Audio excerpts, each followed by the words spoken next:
விஜய் வேட்டைக்கு வந்த சிங்கம் அல்ல, வேடிக்கை காட்ட வந்த சிங்கம் அப்படின்னு சொல்லி இருக்கார் சீமான். வேட்டையாட வர்ற சிங்கம் இல்லது, வேடிக்கை காட்ட வர்ற சிங்கம் அது. அண்ணன் சீமானே சொல்லிட்டாரேன்னு இதை போய் விஜய் ஃபேன்ஸ் கிட்ட சொன்னா ஹாஹாஹா சூர்யா தான் சிங்கம், ஓங்கி அடிச்சா 1.5 டன் வெயிட்ரா பாக்குறியா, இவர் புலி.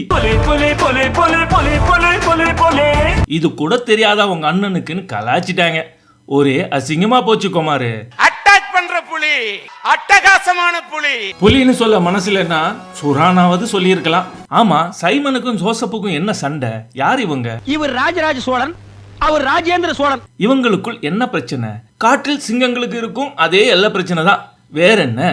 இது என் காடு, இங்கே வந்து என் தேவன் தரும் வசூலை பிரிக்காதே, அவ்வளவுதான் ப்ராப்ளம். மற்றபடி ரெண்டு பேரும் ஒரே குட்டை ஒரே மட்டை. நாத்திக கட்சியின் capital B small B teams தான் இவங்க.